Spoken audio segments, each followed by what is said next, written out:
올 시즌 저는 개인적으로 이만큼 우승 경쟁, 챔피언스리그 경쟁, 그리고 심지어 유로파리그 경쟁, 그리고 이제 잔류 경쟁까지 이런 시즌 없었다라는 생각이 들 정도로 올 시즌 진짜 재밌게 보고 있는데 네. 맨시티 팬들 입장에서는 사실 이게 웨스트햄과의 경기 물론 원정이라서 어제 큰일 날 뻔했어요. 마냥 승기를 솔직히 장담할 수 있는 원정은 아니야. 웨스트햄이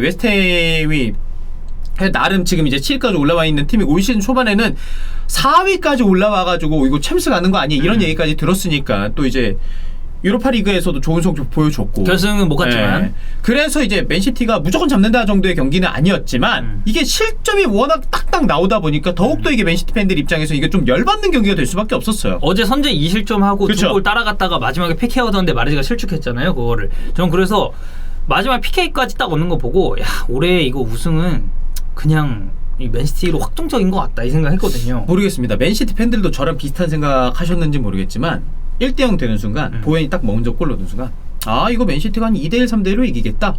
두 번째 골 먹는 순간 3대2 정도는 이길 수 있겠다라는 생각을 하게 된다니까. 맨시티니까. 올해가 되게 비슷해요. 만약에 리버풀이 이제 소튼이랑 하잖아요. 그 소튼을 잡으면은 양팀 승점 차가 1점입니다. 그쵸. 18-19 시즌에 리버풀이 승점 97점 준우승했잖아요. 그때랑 지금 흐름이 너무 유사해요. 심지어 챔피언스리그 티켓 경쟁권도 유사하다. 그때랑 비교해서 보면은. 그래서 올 시즌이 그 시즌만큼 되게 좀 재밌게 느껴지지 않나라는 생각이 좀 들고, 저희가 이제 오늘 해볼 얘기는 에데르송 관련 얘기입니다. 그렇죠. 네. 에데르송 선수가 만약에 막아줬어. 쉽진 않았지만 그러면은 이렇게 무승부 나오지 않고 승점 3점 따내면서 쉽게 우승 확정 지었을 거예요. 그렇죠. 네. 그래서 일단 저희가 기록적인 측면을 먼저 좀 정리해서 가져왔는데, 클린시트 순위를 먼저 보겠습니다. 리그 클린시트는 공동 1위예요. 알리송이 34경기에서 20개의 클린시트, 그리고 에데르송이 36경기 출전해서 20개의 클린시트, 그리고 그 아래가 요리스는 사실 이제 콘테 감독 부임 이후에 그쵸. 굉장히 이게 또 늘어난 점도 우리가 생각을 해야겠고, 개인적으로 이 팀 클린시트는 골키퍼 선방 능력도 굉장히 중요합니다만 상위권 팀들 같은 경우에는 이거는 센터백들이랑 삼선 미드필더들이 얼마나 좋은 선수들이 있느냐에 따라서 저는 이거는 좀 갈릴 수 있다라고 생각을 합니다. 맞아요. 네. 그래서 이제 지금 저희가 언급했었던 선수들의 소속팀의 리그 실점을 보면은 이렇게 정렬이 돼 있어요. 근데 맨체스터 시티와 토트넘의 실점수는 에데르송과 요리스가 먹힌 그대로입니다. 근데 리버풀의 경우에는 알리송이 기록했었던 실점이 22실점. 그러니까 이게 2실점은 알리송이 못 나왔을 때의 기록인데, 뭐 이거는 일단 클린시트는 이 정도로 이 선수가 잘해주고 있다라고 이제 참고를 하면 될 것 같고, 저희가 이제 또 최근에 옵타 프로비전이랑 굉장히 컨텐츠를 많은 분들이 굉장히 좋아해 주시더라고요. 되게 호평이에요. 그래서 저도 이제 어제 저희가 이제 또 WPT랑 이런 또 컨텐츠를 준비를 하다 보니까 그런 스탯 찾을 때 이제는 프로비전 들어가서 보거든요. 왜냐면 이게 너무 방대한 양의 자료가 일목요연하게 정리가 돼 있어가지고 다행히 여러분들도 좋아해 주시고 해서 좀 앉아봤는데 되게 좋은 것 같아요. 그래서 저희가 오늘도 이 프로비전을 통해서 리그 경기에서 3,000분 이상 출전한 골키퍼들의 이 스탯을 좀 비교를 해봤습니다. 자, 일단 1위 이 선방 횟수를 먼저 저희가 언급을 해드릴게요. 1위는 리즈 유나이티드의 이안 멜리입니다.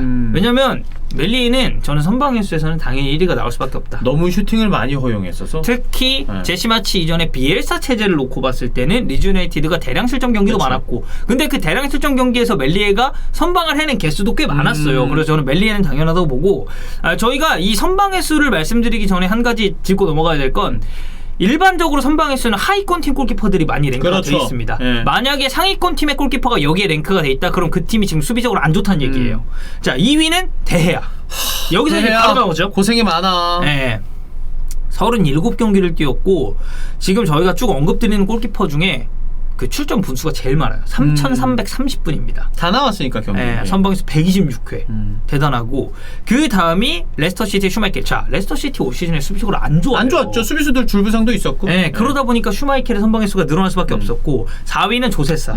조세사는 뭐 울버햄튼 최후의 보루죠, 지금 생각해보면. 자, 그리고 이제 그 사이에 많은 골키퍼들이 있고, 알리송과 이 에데르송 같은 경우는 선방 횟수는 굉장히 낮은 그 랭크에 위치를 하고 있습니다. 그렇죠. 왜냐면 왜냐면 유효 슈팅을 허용하는 비용이 적어요. 이런 하위권 팀들이나 지금 수비적으로 문제를 겪고 있는 팀들보다는 리버풀과 맨체스터 시티는 생각해봤을 때 수비적으로도 굉장히 좋기 때문에 선방 횟수도 상당히 적죠. 그리고 나서 우리가 하나 더 봐야 될 게 이제 손방 횟수입니다. 손으로 막았던. 네. 그러니까 뭐 몸으로 막고 발로 막고 이런 선방 말고 진짜 손으로 오롯이. 그렇지. 내가 왔을 때 뭐 앞면으로 막고 이제 이런 거 다 제외하고 손으로만 선방한 횟수를 비교를 해봐도 이 순위 자체는 크게 차이가 없어요. 똑같아요. 이안 멜리에 데헤야 그리고 슈마이켈이 아니라 이건 이제 조세사가 위에 있고 알리송이랑 에데르송은 똑같이 11위, 12위에 랭크가 되어 있습니다. 그러니까 뭐 이 팀들 여기까지는 선방 횟수와 저는 좀 비슷하게 맥락을 가져가야 된다고 보는데 이 선방 횟수는 허용하는 슈팅이 많아야만 올라가는 건데 그렇죠. 선방률을 비교해봤을 때는 유효 슈팅, 그러니까 허용한 유효 슈팅을 얼마만큼 이 선수가 잘 막았느냐를 우리가 또 판단을 해봐야 되거든요. 그래서 알리송이 이 부분은 1위입니다. 75.3%. 근데 뭐 뒤에 이제 조세사랑 에데르송 빼고 이제 데헤야 보면은 조세사가 유슈팅을 161개 허용했고 데헤야는 아니 얘네는 왜 이렇게 많이 허용했었냐? 진짜로 183개 허용하면서 선방률이 높은 거잖아. 그러니까 조세사랑 데헤야 올 시즌 진짜 잘 막았잖아. 잘 막았죠. 똑같이 네. 생겨가지고. 근데 알리송과 에데르송도 선방률은 유슈팅이 뭐 적은 것도 있지만 굉장히 높은 편이죠. 그렇죠. 네. 네. 어쨌든 거의 100개 가까운 유효 슈팅을 허용을 했는데 이 정도 70% 초반 중반대의 선방률을 보여준다는 것 자체가 그래도 선방 능력에 있어서 꽤나 괜찮은 골키퍼라고 우리가 평가를 해야 될 것 같은데 그 다음에 볼 수치가 이거는 약간 좀 에데르송이 불안하다는 그러니까 마냥 안정적이지는 않다라는 점을 내포하고 있는 스탯입니다. 지금까지 보면서는 맨시티 팬들뿐만 아니라 근데 에데르송 골키퍼를 아는 분들 입장에서 내가 봤을 때 존나 불안했는데 생각보다 괜찮네? 슈팅 적게 허용했는데 그 와중에 선방률도 괜찮고라는 생각이 들다가 여기부터는 이제 내가 왜 에데르송 봤을 때 불안했구나라는 게 좀 느껴지죠. 맞아요. 이게 이제 크로스 드랍 수치인데 이게 뭐냐면 골키퍼한테 크로스가 날라오잖아요. 날아왔을 때 이 크로스를 얼마만큼 안정적으로 처리했느냐 그리고 에러가 났었던 그러니까 드랍했었던 부분은 얼마나 되느냐 이 수치를 비교를 한 겁니다. 이게 크로스가 대체로 이제 높게 날아오다 보니까 이 골키퍼들 평가할 때 공중볼에 대한 안정감 이런 얘기와 좀 연관이 있는 얘기죠. 네. 이게. 그러니까 에데르송 자체가 뭔가 뭐 맨디 이런 선수처럼 팔이 길거나 그런 스타일 아니에요. 신장이 뭐 압도적으로 큰 그런 스타일이 아니란 말이에요. 그래서 보면 이 부분 3위가 에데르송이에요. 380개의 크로스를 허용을 했는데 여기서 4개를 드랍을 했습니다. 근데 이게 네. 이 에데르송 수치만 보면은 그냥 뭐 4개 정도 흘렸네가 되겠지만 다른 선수들 보면 크로스 횟수가 엄청나게 많아요. 차이가 많이 나요. 네. 일단 알리송을 먼저 보죠. 네. 알리송이 공동 11위거든요. 데헤야랑 같이. 왜냐면 크로스 에러, 그러니까 드랍 횟수가 0회입니다. 그래서 공동 11위고 이 선수들이 허용한 크로스 횟수가 알리송은 410. 그러니까 에드르송보다 한 30개 정도 많고 데헤야의 경우에는 이게 600개가 넘어가요. 630개가.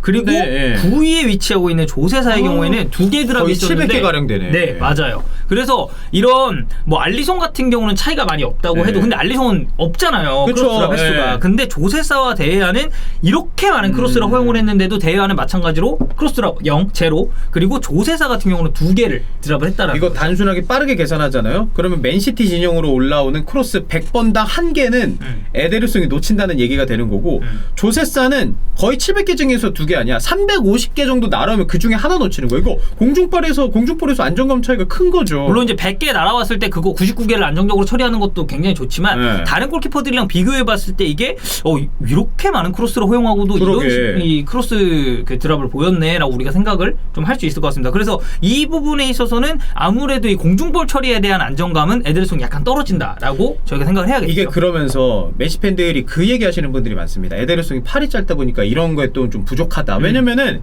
이게 농구로 가면요 윙스팬이라는 얘기를 써요. 뭐라고요? 윙스팬. 윙스팬. 이렇게 해가지고 농구 선수들 키 재는 길이 재는 거 봤나요? 뭘 된다고요? 길이 재는 거. 손끝과 손끝. 아니 못 봤어요. 농구 전혀 모르는군요. 저는 어렸을 때 이제 그 KCC 경기 좀 저축 KCC 본 거 빼고는. 그래서 이제 농구 선수들 얘기할 때 가로 수비, 세로 수비 얘기를 할 때 윙스팬도 굉장히 중요하거든요. 키가 작아도 손이 크면은 막을 수가 있단 말이야. 뭐 블럭슛을 하든 그런 것과 좀 연관을 할 수가 있다라는 거죠. 멋있다. 저 스포츠 캐스터 아니겠습니까? 또 NBA 또 이제 예전에 있을 때 KBL도 했나요? KBL은 안 했고 제가 뭐 할 수 있는 종목 웬만하면 뭐 골프부터 해가지고 싹 했죠. 제가 이제 우리 김수빈 선생님을 알고 나서 가장 좀 괜찮게 보였었던 아마 이 순간입니다. 부분에 대해서도 좀 좋은 댓글이 달리지 않을까 생각을 합니다. 가시죠. 네, 알겠습니다. 네, 여러분 많은 댓글 부탁드리고요. 자, 이제 마지막으로 볼 거는 마찬가지로 이것도 저희가 프로비전에서 제공을 받았는데 2021-2022 시즌 챔피언스리그 10경기 이상 출전한 골키퍼들의 이 선방과 손방 이제 그리고 리그 말고 챔스로 가는 거예요? 네, 선방률 그리고 유효슈팅 허용 횟수를 한번 보겠습니다. 일단 저희가 하나 깔고 가야 될 건 그 블라코디모스 벤피카 골키퍼 예. 있잖아요. 이 골키퍼는 챔스 예선의 스탯이 포함이 돼 있어요. 그러니까 그 플레이오프를 저희가 얘기하는 거죠. 플레이오프 스탯이 포함돼 있어서 제외를 했습니다. 예. 그래서 이 블라코디모스를 제외하고 나머지 이제 골키퍼들의 성적을 비교를 해볼게요. 첫 번째 일단 쿠르투아의 경우에는 저는 쿠르투아 올 시즌 정말 대단하다고 생각하고 선방률이나 유효 슈팅도 꽤 좋습니다. 그래서 지금 이렇게 쿠르투아부터 시작해서 뭐 룰리, 이 비아레알의 또 굉장한 상세를 이끌었었던 여기에 이제 오블락 후반기 들어서 이제 폼이 굉장히 좋아졌죠. 알리송 그리고 에데르송의 비교 자료가 이렇게 쭉 나옵니다. 아니 쿠르투아, 룰리, 오블라고 선방률이 70%가 넘는데 알리송이랑 에데르송은 50%예요? 네, 그러게요. 그러니까 알리송과 에데르송을 지금 보면은 선방률이 지금 50%대거든요. 그러니까 네. 근데 저는 이런 기록 볼 때요 우리가 가끔 속으면 안 되는 게 뭐냐면요 포함이 안 돼 있는 기록들이 굉장히 많습니다. 자, 알리송 그 요즘에 그 VAR이 늘 경기마다 가동이 되기 때문에 부심 깃발이 굉장히 늦게 올라가요.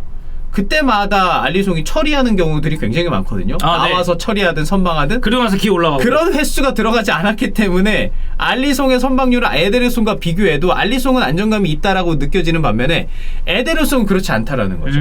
이게 우리가 좋은 골키퍼 얘기할 때 딱 어떤 얘기 하냐면은 먹을 거 먹히고 막을 거 맞고 이거는 좋은 골키퍼는 안 해요. 평타지. 그건 평타예요. 어제 닉포프처럼 니어포스트 저거 무조건 들어갔다 싶은 거 쳐내는 게 진짜 좋은 골키퍼라는 얘기를 한단 말이에요. 그렇지. 그리고 그 픽포드의 그날처럼 네. 긁힌 날의 픽포드처럼. 그래. 근데 에데르송이 저는 그런 면이 굉장히 좀 올해는 유독 올해 좀 부족해졌다라는 느낌을 좀 많이 받긴 해요.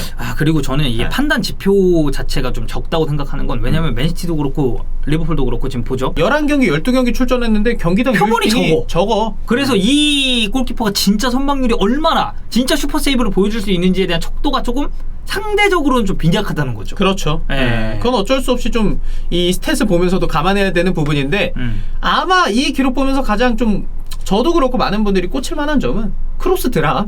그렇죠. 이쪽인 것 같아요. 뭐 그럼에도 맨체스터 시티는 지금 어제 웨스트햄이랑 또 이제 또 극적으로 어떻게 보면 무승부를 또 기록을 그렇죠. 하면서 지금 여전히 1위 자리에 올라 있고 올 시즌 프리미어리그에서 타이틀을 따낼 가장 유력한 우승 후보입니다. 자력으로 가능하니까. 그 중심에는 저는 이제 또 얼마 전에 포트트랙을 기록한 케빈 데브라이너가 있다고 생각을 하고 나는 잘해요. 그 경기 보면서 덕배가 챔피언스리그 탈락한 한을 지금 리그 와서 풀고 있는 게 아닌가라는 생각이 들고 세계 최고의 감독 아니겠습니까? 펩 가디올라. 그쵸. 저 펩 진짜 좋아요. 네. 내년에는 이제 엘링 홀란드라는 정말 뭐 많이 장래를 봐야겠지만 한 시대를 풍미할 수 있을 가능성이 높은 공격수가 옵니다. 지금은 거의 뭐 제일 유력한 선수 아닐까. 네, 그리고 이제 훌리안 알바레스 역시도 합류를 하기 때문에 훌리안 알바레스도 잘할 것 같아요. 네, 그러니까 내년에 맨체스터 시티가 또 어떻게 진화할지 그리고 올 시즌 리그 우승 레이스 경쟁이 끝났을 때 타이틀을 과연 딸 수 있을지 이 부분을 주목을 해야 될 것 같고 어쨌든 저희가 이렇게 또 프로비전 제공을 받아서 굉장히 유의미한 수치를 비교를 해봤는데 앞으로도 이런 컨텐츠 많이 나올 거니까 여러분들 많이 봐주세요.